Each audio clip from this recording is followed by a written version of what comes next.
कल हमने एक छलावे की वीडियो बनाई थी। वीडियो आमतौर पर ज्यादा तो नहीं चली, लेकिन लोगों की जो परिवार के हिस्सा हैं उन सभी की राय अपने हिसाब से आई। सभी ने एक वे में कहा कि हम इन बातों को मानते हैं। मेरी आप कमेंट बॉक्स में जाकर देख सकते हैं।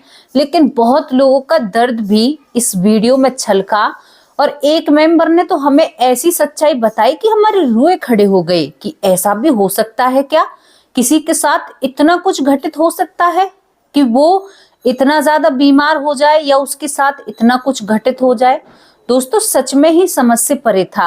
आज मैं उस मेंबर का आपको नाम भी बताऊंगी और उनकी जो स्टोरी थी वो मैं सभी के सामने लाना चाहती हूँ, क्योंकि वो बताती हैं कि आज तो मैं स्वस्थ हूँ, ठीक हूँ, लेकिन किसी के सहारे से, मतलब खुद के हिसाब से नहीं, किसी चीज का उन्होंने सहारा लिया हुआ है।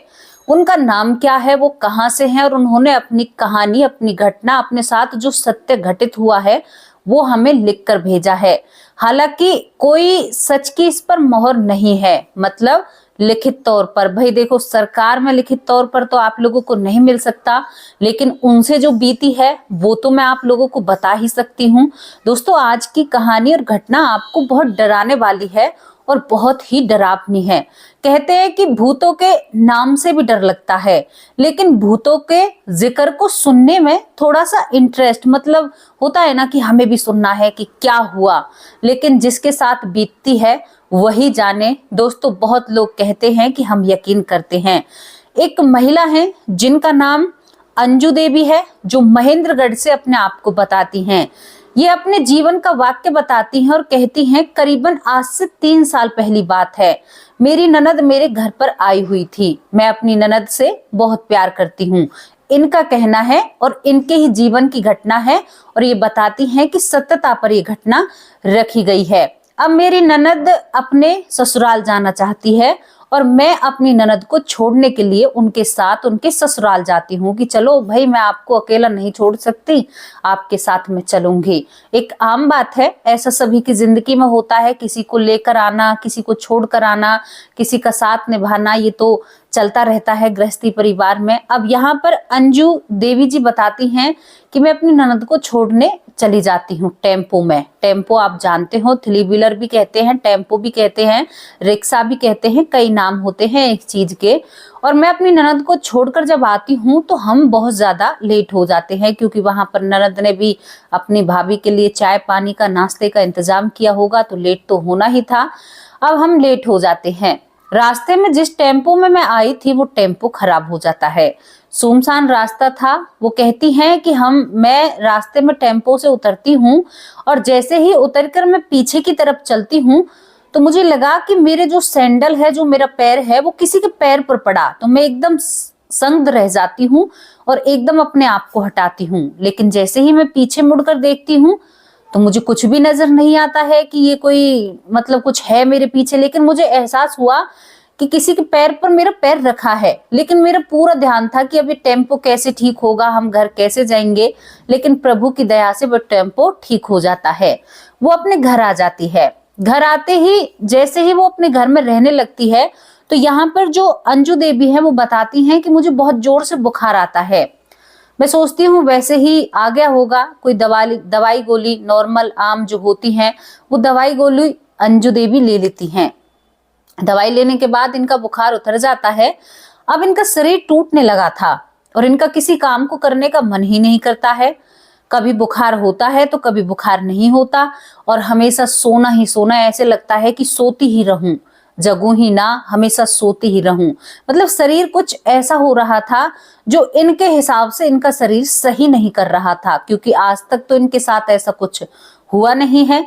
अब क्या होता है कि इसी सभी दौर के बीच में ये बहुत ज्यादा बीमार हो जाती हैं और 1 से 1.5 महीने तक ये खाट पर बिस्तर पकड़ लेती हैं। कभी बुखार होता है तो कभी बुखार नहीं होता और ये बिस्तर से खड़ी नहीं होती हैं।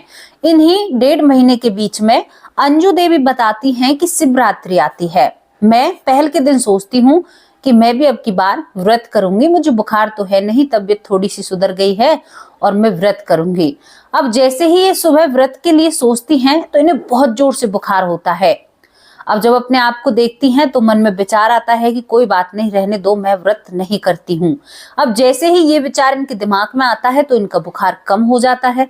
दोस्तों, ये हमारी बातें नहीं है, ये उनकी बातें हैं, उन्होंने अपनी बातें हमें लिख कर भेजी हैं। अब ये सब कुछ हो रहा था इनके साथ। अब ये जब सोचती है कि नहीं करती हूँ तो ये ठीक हो जाती है। अब ये सोचती है कि मैं तो चलो व्रत कर ही लेती हूँ, और अपने लिए ये बाथरूम में पानी रख लेती हैं। और बीच में क्या था कि ये बहुत ज्यादा पानी पिया करती, इनकी प्यास बुझती ही नहीं है। गर्म पानी को ऐसे पिया करती जिससे कोई हाथ भी नहीं लगा सकता। उसे अंजू देवी गटक गटक करके 2-2 जग पानी अपने आप पी जाया करती। यही सब कुछ अंजू देवी की जिंदगी में चल रहा था। अब वो नहाने के लिए जाती हैं तो बाथरूम में जाते ही उन्हें ठंड चढ़ आती है कि मतलब बुखार फिर हो जाता है इनको। ये बहुत कसम कसम होती हैं, पर इन्होंने सोचा कि चाहे कुछ भी हो जाए, आज तो मैं व्रत रहकर रहूंगी। और अंजू देवी वहां से नहाती हैं। नहाने के बाद इनकी हिम्मत नहीं होती, मंदिर जाने की हिम्मत नहीं होती। ये जैसे तैसे करके मंदिर जाती हैं, पूरे दिन व्रत रखती हैं, मंदिर जाकर भोलेनाथ को नहवाती हैं, वहां पर पूजा पाठ करती हैं। और बहुत अच्छा इनको महसूस हो रहा था मंदिर के अंदर। लेकिन जैसे ही ये मंदिर से बाहर निकलती हैं, फिर वही सब कुछ, एक शरीर का टूटना और बहुत ज्यादा इनको परेशानी होनी। अब ये इन परेशानियों से जूझ रही थी और उसके बाद ही अपने घर जाती हैं। पूरे दिन कुछ नहीं खाया था और ये बिस्तर पर सोई हुई थी। शाम के वक्त इनके पति कुछ बात कर रहे थे, ये बिस्तर पर लेटी हुई थी। अब इनका जी घबराने लगता है। करीबन 11 बजे ये कहती हैं कि मेरा जी घबरा रहा है और मुझे घबराहट हो रही है। पति कहते हैं कि कोई बात नहीं, सो जाओ, ऐसी कोई बात नहीं है, और ये सो जाती है। उसके बाद ये बताती हैं कि मुझे एक साया, जो कि एक लड़की का साया है, वो दरवाजे पर दिखाई देता है और वो मेरी तरफ आता है और मेरी छाती पर आकर बैठ जाता है। मेरे पति वहीं पर बैठे बात कर रहे थे और मेरी आंखों से आंसू निकल रहे थे और मैं बहुत जोर से चीख रही थी, लेकिन मुझे अफसोस हो रहा था कि मेरे पति को ये बातें सुनाई नहीं दे रही हैं। मैं मतलब रोती भी हूँ और वो मेरी गर्दन को दबाने लगती है। ये वो वाक्य था कि जब मेरे परिवार के लोग मेरे साथ थे, मैं अकेली नहीं थी और मेरे साथ बहुत बुरा घट रहा था। मुझे वो शायद दिखाई देता है। जब बहुत देर तक मैं संघर्ष करती हूँ तो मेरे पति ये चीज देखते हैं और मेरी जेठानी को बुलाकर लाते हैं। दोस्तों, अंजू देवी का कहना है कि उस वक्त मेरे जो शरीर के प्राण हैं उन पर इतना ज्यादा जोर पड़ रहा था कि मैं आप लोगों को क्या बताऊं। आप यकीन नहीं मानोगे, अंजू देवी बताती हैं कि उसके बाद मेरी जिठानी कुछ मुझे करती हैं मेरे साथ, कुछ उनके पास ऐसा कोई सामान था या कुछ था कि मुझे थोड़ी सी राहत मिलती है। उसके बाद वो कहती है कि यहाँ पर चलो इनको मंदिर लेकर चलते हैं, वहां पर एक बहुत अच्छे संत हैं, उनके पास इनको लेकर चलते हैं। कुछ लोग भगत भी बोलते हैं, सबकी अपनी अपनी भाषा होती है।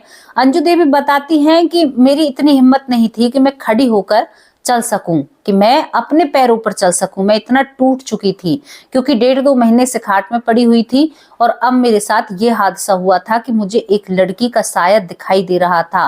अंजू देवी कहती हैं कि मेरे पति तुरंत गाड़ी कर कर लाते हैं। जब मैं उस गाड़ी में बैठती हूँ तो वो साया शीशे में हाथ मार रहा था। मैं डर के कारण घबरा जाती हूँ। तुरंत हम एक मंदिर में पहुंचते हैं, वहां पर एक संत को जगाते हैं। वो संत जगाता है तो मुझे ताबीज मतलब मुझे दे देता है एक, और मुझे झाड़ फूक मेरे साथ मतलब की जाती है। उससे मुझे आराम मिलता है। लेकिन मैं उस संत के पास बैठी हुई थी, लेकिन मुझे वो मंदिर के बाहर दिखाई दे रही थी। ये बहुत बड़ी बात हो जाती है। मंदिर के बाहर दिखाई दे रही थी और मुझे लग रहा था कि मैं अगर यहाँ से गई तो ये मुझे जान से मार देगी। मैं उन लोगों से कहती भी कि मैं बाहर नहीं जाऊंगी, ये मुझे मार देगी और मेरे साथ ऐसा हो जाएगा। ये एक महिला की खुद की राय है। अब इसके बाद क्या होता है कि वो वहां से निकलती है और घर ले जाते हैं। अब वो उसकी छाती पर बैठती तो है, जो साया दिखाई दे रहा है, लेकिन जो मंदिर के संत है उन्होंने जो ताबीज या उनको जो दिया है, जो गंडा उनका किया है, उनकी वजह से वो उनका गला नहीं दबा पाती हैं। ये अंजू देवी का कहना है कि वो ऐसा करती हैं और मेरा गला नहीं दबा पाती हैं। अंजू देवी ये बात करती हैं। अब यही सब कुछ चल रहा था। अंजू देवी बताती हैं कि इसके बाद मुझे कुछ याद नहीं रहता। मैं बिल्कुल भूल जाती हूँ। मेरी जिंदगी के 4-5 दिन मेरी जिंदगी से खत्म है, मिट चुके हैं। मुझे ध्यान नहीं है मेरे साथ क्या हुआ क्या नहीं हुआ। जिस ननद को मैं छोड़ने के लिए गई वो ननद मेरी बीमारी के बारे में सुनकर वापस लौट कर आ जाती है। देवरानी जेठानी पूरा परिवार इकट्ठा हो जाता है, पूरा परिवार मेरी मदद करता है। उसके बाद मुझे फिर दूसरे भगत के पास ले जाया जाता है, मतलब किसी दूसरे के पास इनको ले जाया जाता है। उसके बाद जब इनको आराम नहीं होता और ये बहुत ज्यादा डरती हैं तो इनको एक बालाजी के भगत, मतलब जो बहुत माने हुए होते हैं, उनके पास ले जाया जाता है। वहां पर बताते हैं कि ये जब सारी सच्चाई सबके सामने उगलती है, कहती है कि उस दिन रात को मैं रोड पर रहती हूँ जहां पर मेरा ठिकाना है, वहां पर इसका टेम्पो खराब हुआ और इसका पैर मेरे पैर पर पड़ा। बस उसी वक्त से मैं इसके पीछा करने लगती हूँ। पीछा मैंने इसका किया, इसका शरीर तोड़ा मैंने और इसको एक गहरी नींद की, जो ये हमें बता रही थी उसी हिसाब से जो इनके ऊपर जो आत्मा थी या इनको जो डरा रही थी, या अंजू देवी कह रही थी कि मैं उसकी वजह से सोने लगती हूँ, मतलब मेरी वजह से इसको ज्यादा नींद आने लगती है। वहां पर बहुत देर तक ये संघर्ष करती हैं, बहुत सारी बातें बताती और कहती है कि अब मैं इसको नहीं छोड़ने वाली क्योंकि ये मुझे बहुत पसंद आ चुकी हैं और मैं इनको अपने साथ ले जाऊंगी। दोस्तों ये सब कुछ होता है और एक महिला के शरीर से जो बीत रही थी वो उस महिला से ही बीतती है। उसके बाद वहां पर वो उनका समाधान करते हैं, कुछ मंत्रों का उच्चारण करते हैं जो उनके विधिवत होंगे उनके मंत्र, और यहाँ पर जो अंजू देवी होती है इनको आराम लग जाता है वहां से और अंजू देवी को घर लाया जाता है। घर लाने के बाद जब अंजू देवी होश में आती हैं तो कहती हैं कि कितने दिन हो गए मुझे। तो यहाँ पर जो देवरानी जेठानी ननद के बल तुम्हें कुछ भी नहीं पता, जब वो बोली कि मुझे कुछ भी नहीं पता है लेकिन मेरा पूरा शरीर दर्द कर रहा है, मतलब पूरे शरीर में दर्द है और मुझे बहुत कमजोरी महसूस हो रही है।